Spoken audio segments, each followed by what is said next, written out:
Hello, everyone. Welcome back to Spirit Rescue Talk. I'm your host, Amy Major, and you know my co host, Jordan Start. We have an amazing guest with us today, Rick Waid, which we'll introduce in just a second. We've had a really great lineup of guests that have been coming on the show lately.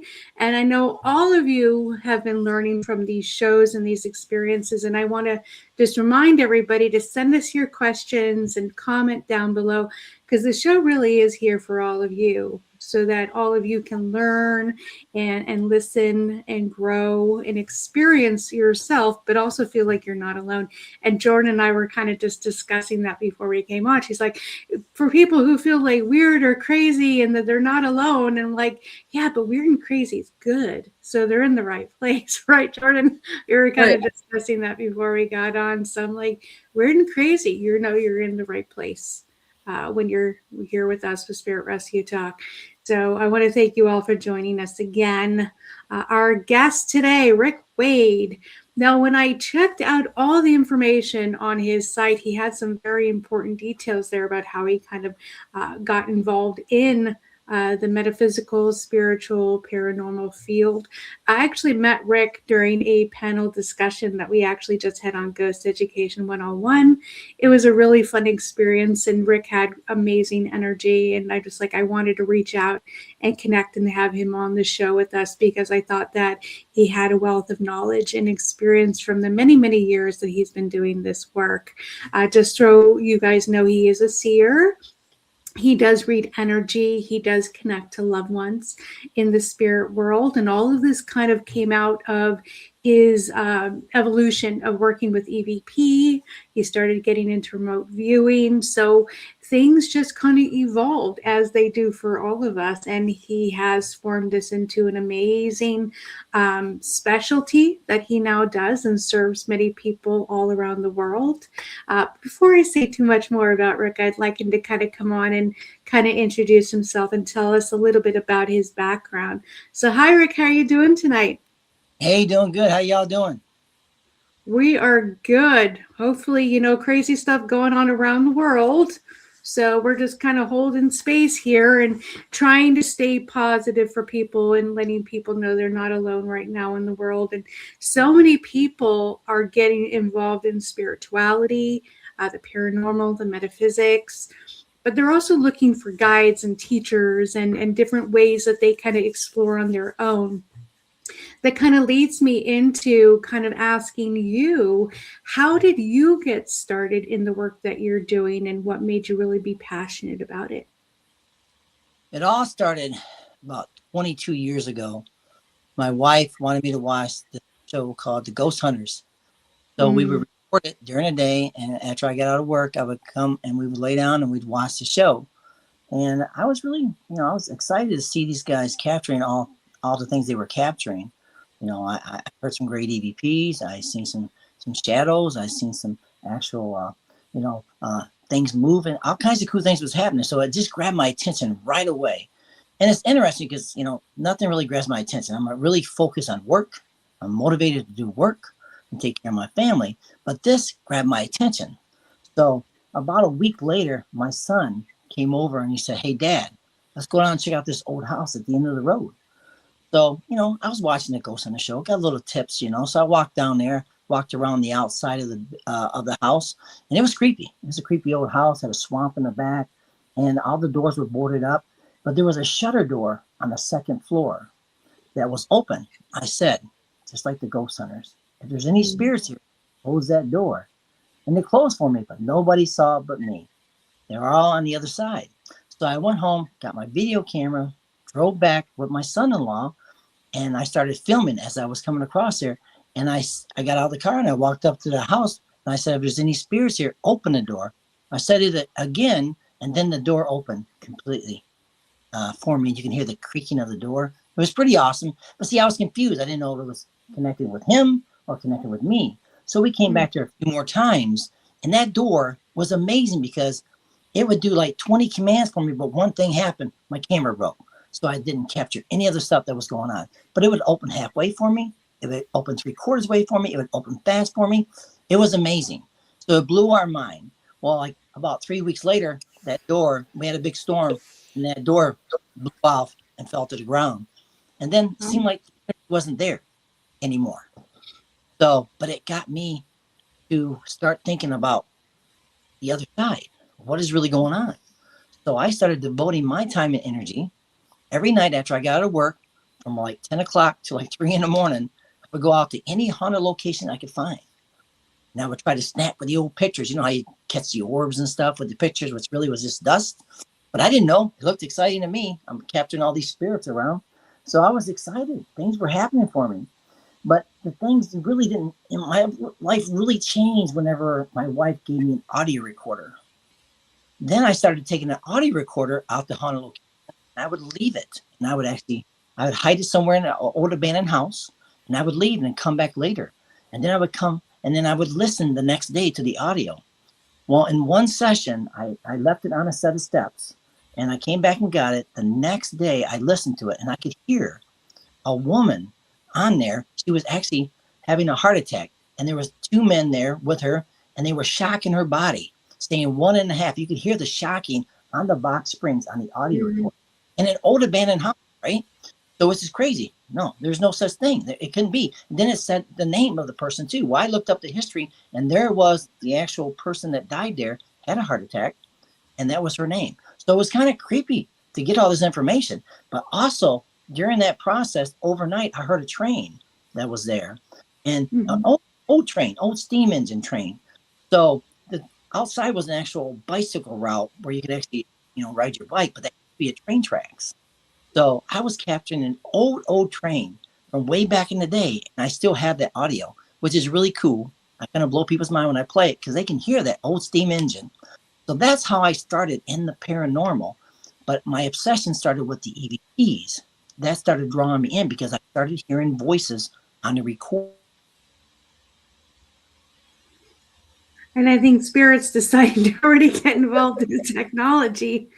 And speaking of EVP, before when he comes back, I do have an EVP story myself. I actually had a student come with an EVP recording, and I guess they went down to Gettysburg in the United States, and they used a recorder, but they threw it inside a Faraday cage. Oh. And the Faraday cage amplified the energy of the EVP recording. Yeah. So you could hear guns going off, people yelling, wow, cannons firing, like as if you were standing right there in the field listening to the fighting going on. That's amazing. So EVP is absolutely real. Absolutely real. Oh, absolutely. I lost you. Yeah, I know. I said spirits would step in, and they're like, nope, we're not going to talk about that. I was just telling them about a story that I had with EVP, and one of my students put a Faraday cage over the recorder, and the sounds were as if they happened that day.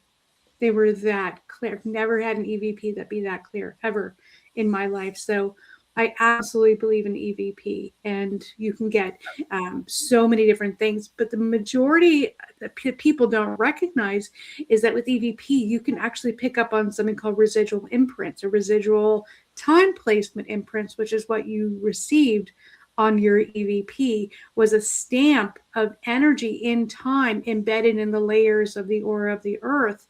So when you're going and you're playing the recorder and you play it back, you're listening to things that were imprinted in that area as if they have just happened. So I think that's really awesome.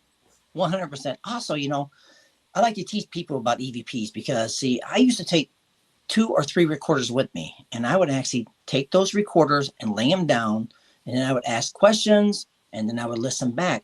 Sometimes on one recorder, I would hear a female respond to me. On the other recorder, at the same time, a male would respond to me. And on the other recorder, a child would respond to me.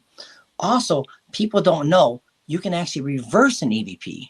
And if it's a higher, there's different classes of EVPs. You have like an A, B, C, or D. So if it's like a class A EVP, you will be able to hear something in reverse, finishing part of the EVP at the beginning when you heard on the other side, or adding more to it. So, which is really kind of, And most people don't know that. You can reverse that EVP. And also with EVPs, you can slow the audio down and you will hear different voices. Or you can speed it up and you'll hear different voices. So a lot of people don't know that. I've really put time and energy. I've had like over 10,000 recordings. I still have them on my computer. I just haven't touched it in a long time, but they're still there. Really great audios. Yeah. Yeah. We've had some EVP specialists play some of their recordings here on the show, and they've been nothing but amazing. And so I think these recorders that people have used, and they always use the old ones with a lot of static in it to really pick up on the electromagnetics of the voice phenomenon that's coming through. So I don't know what type you use, but I would think any of them work. I use Olympus. Oh, okay. That's a good one. And there's different types of them. There's different, different styles and stuff. But I've always used Olympus. That was the first recorder I got was Olympus. But you couldn't hook it up to the internet. It was just an audio. But it also, you got to understand with EVPs, though, I use the EVPs to help me work on missing person cases. I use the EVPs the recordings to help me with past loved ones. I use that too because I can actually set a recorder down, leave the room, have them talk to their past loved one, and then I'll hear them on the other side communicating with them and explain what's being given. I have a special hearing, and I'll explain how that happened. I have a special hearing in my left ear where I hear a different frequency than my right ear. Whenever I was younger, I got Bell palsy, and then I was doing some stupid stuff because I was trying to remember what my mom used to do when I was a kid, but I was putting peroxide in my left ear to help with the earache, but I left it in too long. So then I would keep doing it every night. Pretty soon it was eating the whole inside of my ear out. So which is really bad. So I ended up having to go to the doctor, and they gave me some pills to help me get my hearing back. But it gave me a special hearing where I could hear a different frequency. So in my left ear, I was hearing a 13-year-old frequency of a kid 13 years old. And then my right ear is my 36-year-old hearing.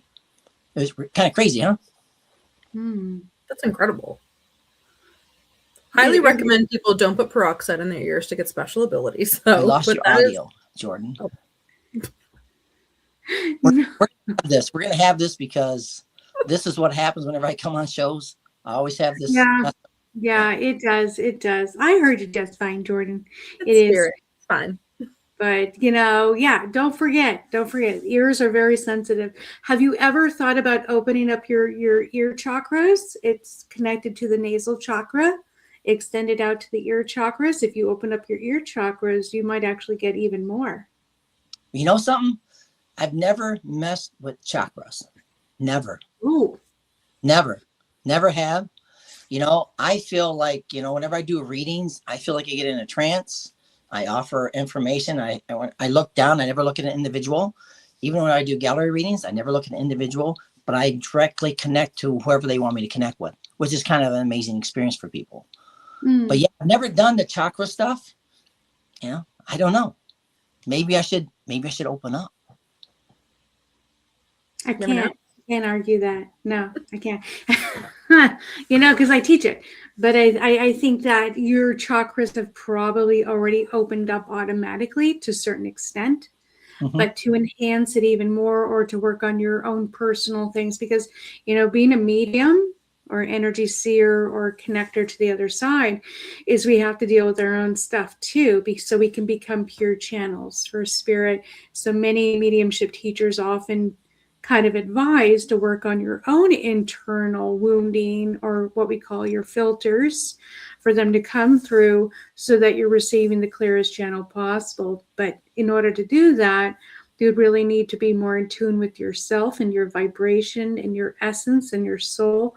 You can access that through the channels and through what we call gateways of your chakra system as well.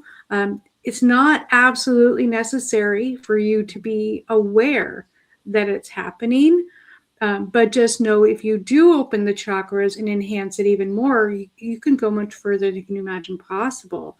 You're already going very far already without even intentionally doing anything with the chakras. But chakras open up automatically when you focus on something that stimulates the chakras. They open up automatically without even being aware that they're doing that. Because I'm looking at your chakras now, and your third eye and your crown are wide open. So, or at least mostly open. So you look fine on my end. And the thing is about it, I've worked hard at this. I worked very hard. Yeah. I prayed. When I first started my journey, it was electronic voice phenomena. Then it started me being able to see things. And whenever I first started seeing things, my wife took my recorder away because I was so obsessed, and I had police come to my house because I was recording in people's house. The wives, they keep taking our fun away.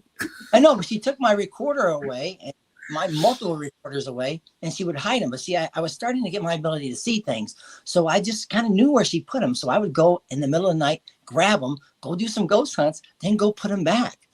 And she didn't even know it. She didn't even know I was doing that. So she knows now. She does know. Yeah, she does now. But the thing is about it is, it got to a point where I was having too much negativity, too many bad things happening to me. I was having bad luck. Basically, what I want to explain to you, whenever I was told basically from a higher power to stop doing the audio recording because I was picking up low vibration, spirits or whatever you call them, negative energy, whatever you want to call. But what was happening to me, I was actually kind of weaned off the recorder, and I was seeing green Bibles for 30 days. And this is the honest God truth. Every time I thought to go do a recording, there would be a green Bible. God was kind of like telling me, hey, we're gonna stop this because you're getting in too much trouble, and you're actually, hurting yourself and hurting everybody around.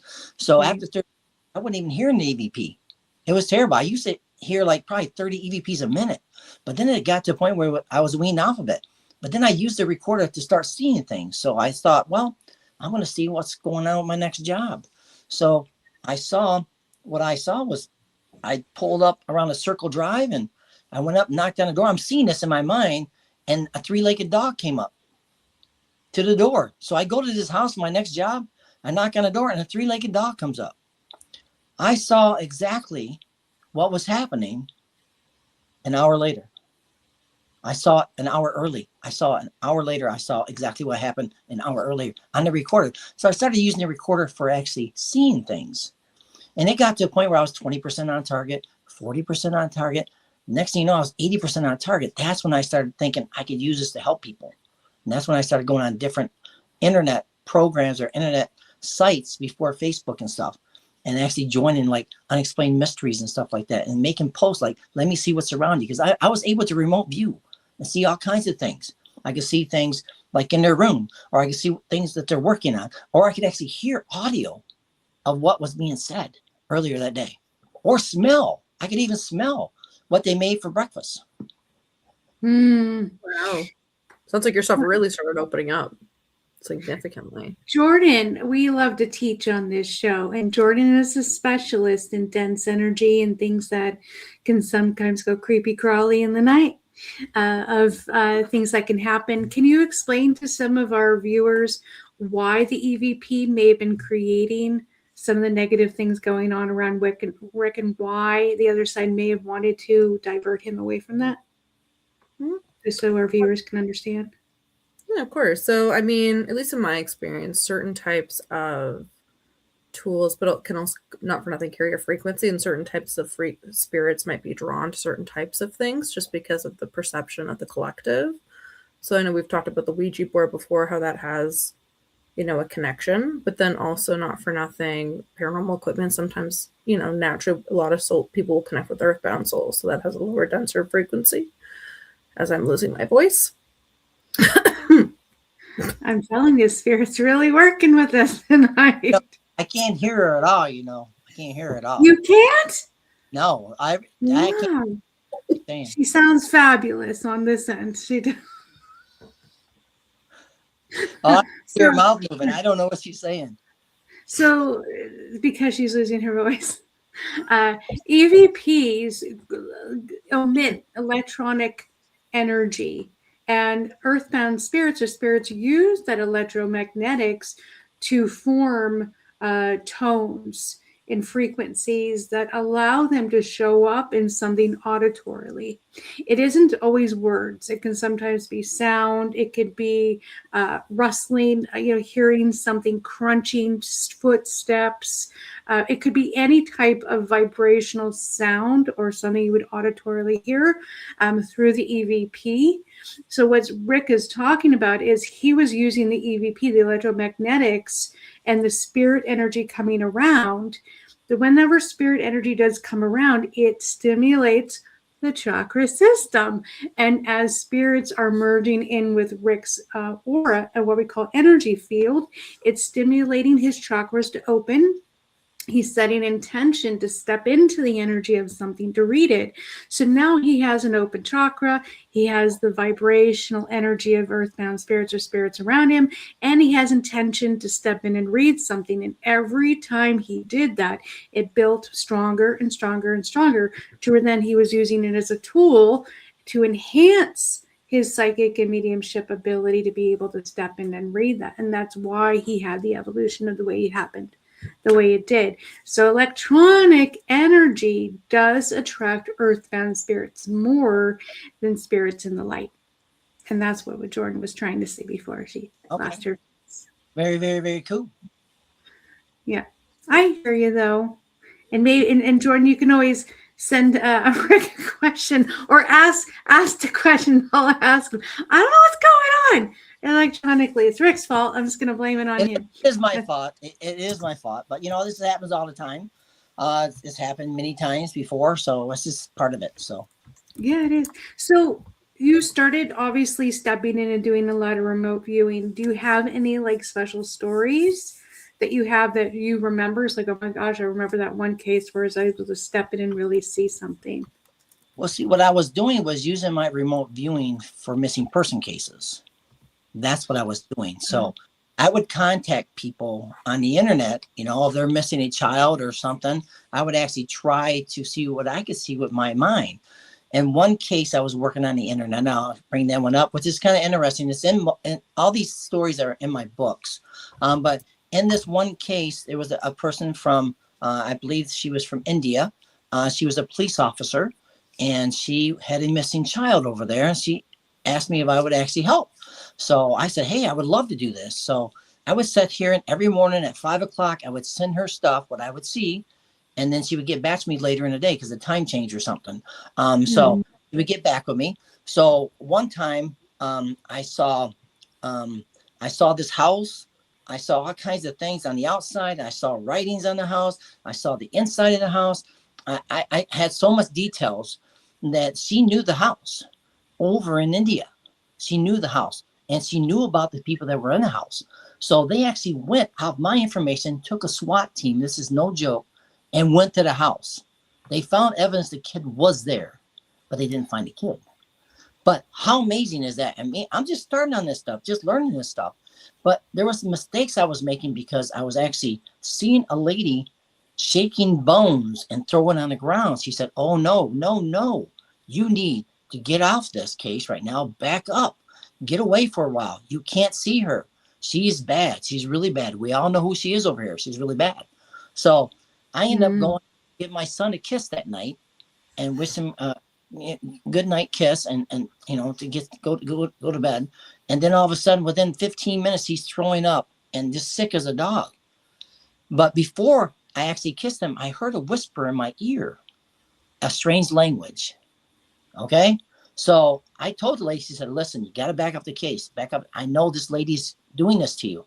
So I backed up the case. 3 weeks later, I came back on, gave more information, saw the lady again with the bones, and she was more information. I went and kissed my son goodnight again, and he got sick again and was throwing up all over after I did the reading. So it was connected to this lady on the other side. She had this power to go through me and attack my son, which is kind of creepy. Well, they go for the vulnerable, and they go for the people that will affect you the most, kind of to scare you off the case as well. A lot of mediums and psychics have experienced that until they learn something of reflecting or deflecting that energy back to the sender. and then calling in your team and making sure everyone in your home is shielded quite a bit, because we don't want these spiritual bullies to get their way. We don't want to feel intimidated by them, vulnerable by them, or controlled by them in any way, shape, or form. So learning your psychic skills of your self-sovereignty and protection, and having your guides and angels protect the ones that are most vulnerable around you are essential to doing this work, especially if you're stepping in and there's negative things on the other side of the veil of what you're looking into. Because it's going to happen and it's going to continue to happen. But we should never be scared away from doing those jobs, because we're being relied on to be able to find people or to access information that's being hidden from others. But I'm stubborn. I don't let anybody stop me when I need to get in someplace. But I had to learn over many, many years how to self-protect in that way too. When you watch back the video, there is an extra person breathing on here. And I know I wasn't breathing. Only you were talking. But there's another person breathing heavily on the audio. And I know Jordan, I can't hear Jordan, but I could hear somebody else breathing, which is kind of interesting. So just watch the video back. We'll have to watch. Yeah. Breather. But, we have a lot of spirits around us at all times, especially when several mediums get together and they're talking about many things such as this. But one big part of the work that we do is learning how to protect.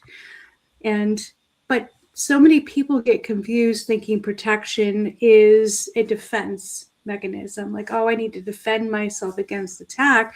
What people are slowly starting to acclimate into is their self-sovereignty, their energetic confidence, their own internal divine essence of who they are, and knowing that nothing can touch them, harm them, or control them in any way.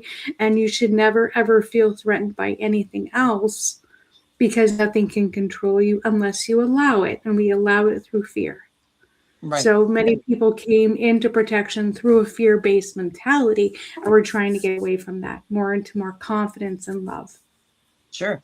And the thing is, I didn't know anything back then. I was still learning. I made a lot of mistakes. Yeah. I made a lot of mistakes learning things. But when I first started doing the EVPs, I heard multiple voices. And then it got to a point where I was hearing one voice come to me on the recorder. And that voice, I call a direct connect voice. That was probably a guide or something that was through and offering information. Because every time I played the recorder, it was directly connected to the person I was helping out or something, or the actual building I was working on. So I was starting to get rid of all this chaotic noise and all these voices coming through, and it started to be one.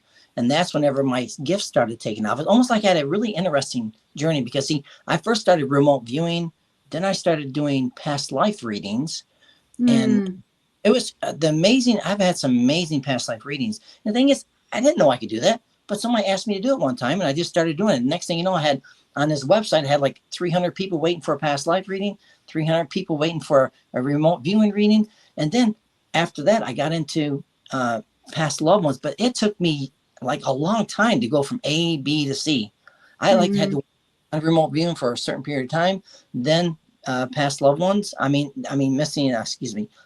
I had to do past lives for a period of time. Then I got to do past loved ones, but I could not read a past loved one at the beginning or a past life at the beginning. I had to go through some stages, but I wanted it so bad. But I'll tell you what, it took a toll on me. It took a toll on my family, and I got it. It's here now. Jordan, did you have a question for him? I have a few things, but I'm curious about the language of seer, because that's come up a few times. For those who don't know what that means, I'm curious, Rick, if you could explain what that is. So she has a question about you using the word seer instead of, psychic, that a lot of people traditionally use. Okay, so let me explain that to you.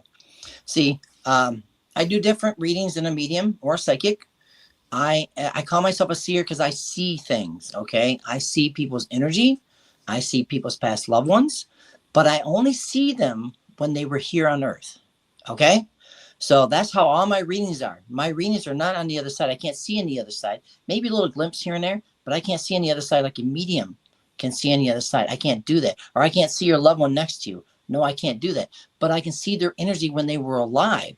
And I can pick up what they went through because I'm an empath. I can pick up, their ups and downs. I can pick up, what they liked. And, I can pick up certain things that happened to them, how they passed, certain conversations. All that's actually given to me when they were alive. And sometimes I can solve mysteries because sometimes people want to, because I never let people talk to me whenever I do a reading. I have to offer everything's being given to me first. Then they can actually talk to me and ask questions.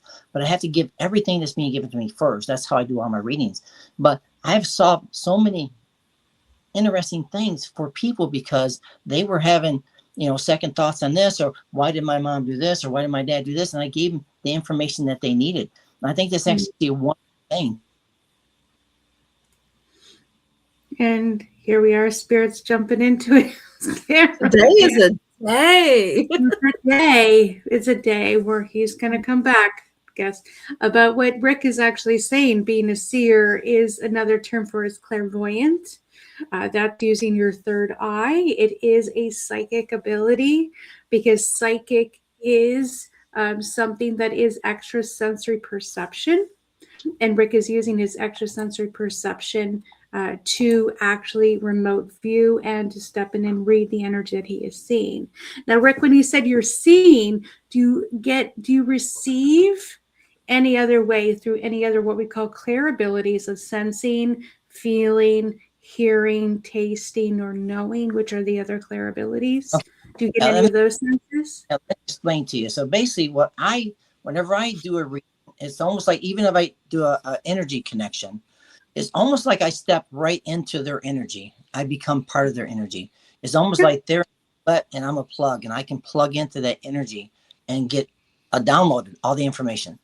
So I can get their emotions, their feelings, what's on their mind, what they're doing next week, or what they're going to do in the fall. All that stuff is downloaded to me. So it's kind of like blows people away, like, especially the emotions, or, the sadness, what they've been going through, or, or stuff like that is actually very important because they think they're alone, and they're not alone. There's people out there that can help them and can see what's going on with them. So I do hear things. Okay. I get the audio. I do get, the feelings. I feel things. I do smell things. I do see. Whenever I see, though, it's almost like I'm seeing their energy, but I don't actually see them like I would see you guys. It's almost like it's just given to me. It's like I feel like my guide, their guide, and their past loved ones' guide is coming through and just downloading information to me.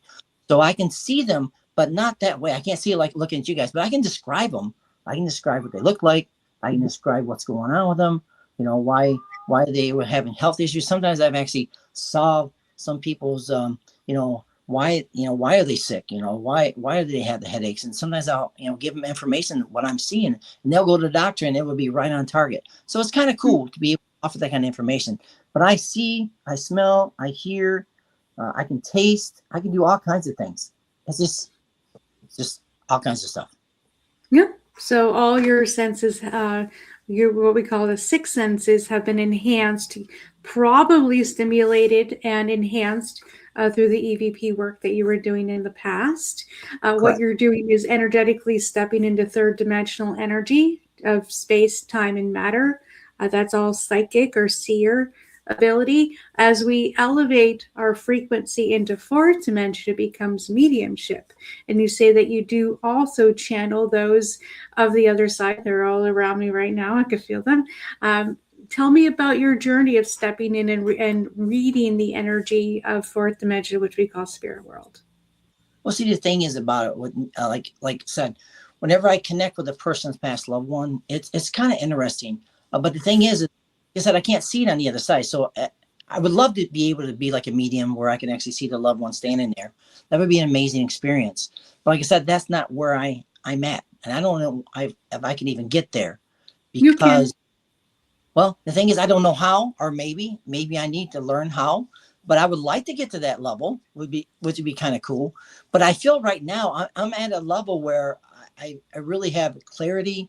I really have insight that actually helps somebody. I really have positive information that's going to help them grow. I mean, I have a lot of good things that's going on right now.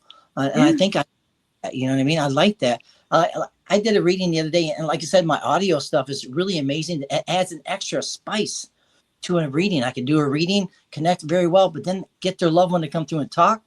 That's just rare. It's very, and I just did a reading. I just posted the other day where this, you know, I kept seeing the birds around the individual. They came on and did an audio session. You can hear like 50 birds in my room flapping their wings. It's amazing. So to be able to get the validation, to get the information that actually can move them from a situation that they're in. And I'm telling you, there's so many people that's having a rough time. To be able to see what they're going through, man, it's really a healing experience. Healing. How did you get more involved in the paranormal field? Well, you know, the paranormal's always been here for me, okay? Well, I do like events all the time. I'll do an event and I'll do a gallery reading at the event. So paranormal's always been here with me. It's more like teaching people now. It's more like teaching people. I go here, I get people in a group. I do a thing called an EVP circle. I have everybody ask a question. Then we listen back to the audio and hear things. And I kind of tease people. I said, did you hear something there? Did you hear something there? And a lot of people, they can't hear that frequency. And I've tested people. So I'll give a different word out there that's close to the word, but it isn't the word, and they won't hear it. But whenever I tell them what the real word is, they'll be able to hear that frequency. It's really weird how I'm able to bring that audio to life. And when people will just hear nothing but static until I actually bring the information forward, and then they're able to hear what I'm hearing, and they'll jump back because it shocks them, because it's there. They hear the frequency. Wow. So you use the EVP in the gallery readings that you're doing at the same time? No, what I do is whenever I do a gallery reading, I actually will do an EVP session before I do the gallery reading. Okay. Oh. See? So I'm using the whole thing. So I will walk around the whole, like one time I had 150 people. I didn't take everybody, but I had 150 people in the audience. But I just went through the audience and had listened something to their loved one, that one, and I'd walk around and just only they're talking. And they would ask the question. Then we go back and listen to the audio for the audience, and you will hear, like this woman said, I miss you, Pamela. Then all of a sudden, you can hear right after that, she'll say, Pamela's here. Pamela's here. You can hear it clear as day. And I will test people and say, listen, can anybody hear what's being said? And there will be like one or two people in the audience that is gifted, and they will hear, Pamela's here. And then it just takes it off, you know what I mean? It's kind of cool, you know, because they're hearing what I'm hearing, so I know 100% is on target. So I use that tool whenever I do gallery readings too. It's kind of nice to be able to hear that audio too. It blows people away. Yeah, I know people love to hear the audio because it's the physical evidence that so many people really love to hear. Jordan, did you have another question for him? I know he can't hear you, but I can be your medium. You can be my medium. Wow. I see you got that fun. It's fixed. They don't say, Yes. no, we don't want you to talk. And we're back, people. We're back. Go for it. You know, Rick, a conversation we've had often, and funny enough, me and Amy were talking about this before you actually got on, was how your frequency can be adjusted as a medium, and how different mediums have different, or those with intuitive abilities are attuned to a different energetic frequency in order to be able to do different parts of the spirit. We'll be able to pass messages from spirit or provide messages of healing in so many different ways. And as you were talking, I was thinking about the healing and that's a common topic we talk about here on Spirit Rescue Talk, but because I'm bringing it back a little bit since you couldn't hear me. But when you were talking about really being able to sit in people's energy and really be able to understand kind of what somebody's either gone through or what they've been feeling. And, you know, my day job as a counselor, I can attest to the importance of having somebody be able to recognize and be able to appreciate and be able to empathize and validate, to understand what that was like. And so I look at your ability and how you've been able to provide support to folks and individuals, and how healing that must be, not only from, yes, being able to pass messages from their loved ones, and even being able to give physical evidence from their loved ones, right? Because we can recognize here as mediums or intuitive people that when we're able to hear, that's a beautiful gift. But for those who might not have that experience, you're giving them something that I would imagine some people may thought they might never have. Right. Not only is it the proof, but the loving messages as well. And so when we were talking, or I was listening to, well, you and Amy talking, because, Spirit for some reason doesn't want you to hear me today. Hasn't happened yet, but here we are. I was just thinking about how amazing that experience is, and full transparency. Like, I've gotten readings from Rick, and he was incredible, and it was so validating and so healing, even for me, to hear him even noticing changes in my energy and frequency, and to acknowledge like the hard work that I was doing on my own healing journey. And it really is incredible what you do. Thank you. Aww. I'm wondering if there's any stories that kind of stand out for you, because we do talk about healing a lot on the Spirit Rescue Talk, where I got you stories. were able to. All right, well, let's hear the stories. Okay. When I first started out, there was a young lady. I was on Unexplained Caught on Camera. I mean, not that. Unexplained Mysteries was a website. And this young lady came on. She said, "Can you connect with children?" And I said, "Yes, I can connect with children." So she wanted me to connect with this child. The name, I can't remember the name, but she wanted me to connect with her 3-year-old. So whenever I was connecting, I saw some really bad things. I saw the child outside. I saw the child by, right by the curb. And then all of a sudden I see a gentleman come out and actually grab the child and kill the child. I saw this. Okay. So I saw this. So this lady was really, really shocked. And I even got the guy that did it. I got the name of the guy that did it. So she was really, really shocked that I got all this information about her child, her 3-year-old child that somebody did this to. So I told her, I said, "Listen, if you really want to know if this is from your child, write down 5 things that you want me to get some kind of message from your child that, this is who it is and it's not a game or anything," right? So she wrote down 5 things. And the third thing she wrote down, I said, "I keep seeing you make 3 hearts in the shower every morning." So she wrote number 3 on her paper, writing 3 hearts in the shower. So what happened from that point on? Before this, she was not working. She was depressed. She stayed in the home. She had no life. After this, she realized that her baby's around, that her angel's around. And she got a job. She got married. She's pregnant, having another kid. I mean, it changed that person's life. Yes, And that's what I mean. But see, I have so many of those stories. There's just tons of them. But it's amazing. And like I did another thing with a reading with a couple friends, and this is kind of really cool too, because it's pretty amazing stuff. And whenever there's babies around, I always get better EVPs because babies bring in energy. So I said, "Listen, bring the child in, bring the baby in." So they were asking questions and stuff. I listened back on the audio and I heard, "Thanks for the cake." So I said, "I'm hearing thanks for the cake." And they're both bawling their eyes out. They're really, really crying because an hour before I did the reading, they just baked a cake of all of them on the cake, an image of all of them on the cake. So how amazing is that to get that validation? I mean, that's such a healing thing actually watching. It really is. It really is. We forget sometimes the amount of impact we have on others and how healing it is. I think that's why we all get into the work that we're doing, because we all want to be healers.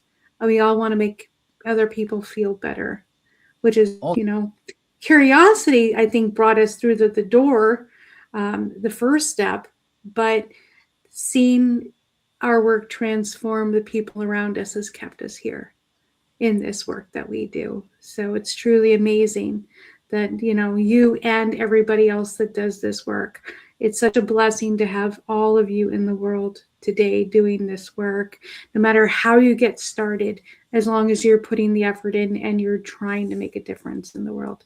It's wonderful. And we hear him, but he's not there. Are you there? We're here. Can you hear me? I can hear now? you. Barely. So before Internet. your technology gets crazy even more, Can you tell us what you have coming up so people know where to find you? As far as, do you have any events or anything coming up? Can you hear me?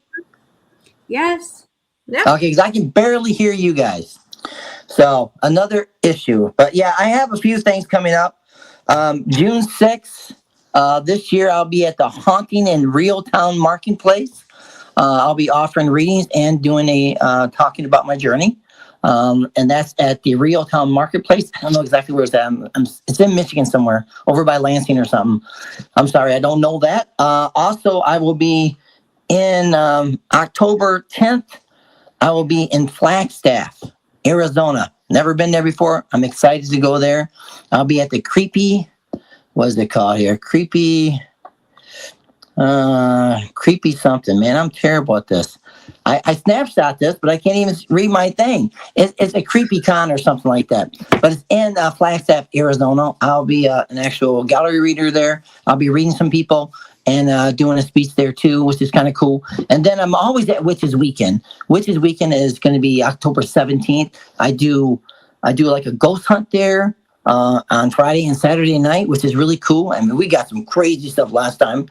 And then I do a gallery reading. I'm part with all the other people reading, and I usually read like 25 people on Sunday, which is kind of cool to go from table to table to table to table and offer messages. So it's really, really cool. But I do that at Witches Weekend at Houghton Lake, which is really, really a great event. But, I don't have a lot more out there because I haven't set much up. So I've just been chilling with the family. That's enough. That truly is. So how can people reach out to your sites? Can you tell us how people can find you? Well, I'm always on Facebook. Facebook is where I go. I mean, I have Instagram, I have TikTok, but I don't really use them. I use Facebook because I've been using it the longest, and I have a lot of friends on there, and I'm growing like a weed on there. I'm like at almost 63,000 followers, and it just keeps growing every day. But if Facebook is where you can contact me and send me a message, I always look at all my spams and stuff. So if you do send me a message, it might come in a spam, but I'll still be able to see it. But you can contact me on Facebook. That's wonderful. We'll have his Facebook link on this show so you can reach out and connect him. Thank you, Rick, so much for coming on as a guest today. And Jordan, he can hear you now. Beautiful. I can hear you now. Oh, beautiful. Yeah. We just can't But you see guys are now. really, really low volume. I can hear you, but it's like a whisper. We're the ghosts of Spirit Rescue Talk. Yeah, there's definitely some activity. Yeah, oh, absolutely. There's always activity for sure. But thank you so much for coming on the show. We really appreciate it. And hopefully we'll have you back on again with or without technology working for us, because we love your energy. So thank you very much. I appreciate your time. Absolutely. And Jordan, how can they reach out and connect to us on Spirit Rescue Talk? You can reach out to us at spiritrescuetalk@gmail.com. We love your questions, love your comments. We do. So give us your questions. We'd love to answer them. Next week, Jordan and I are going to have an open discussion on some of the questions that have actually been coming through. So please send us your questions if you'd like us to answer them on our next episode. And again, we want to thank you all for joining us today. And we look forward to seeing you next time.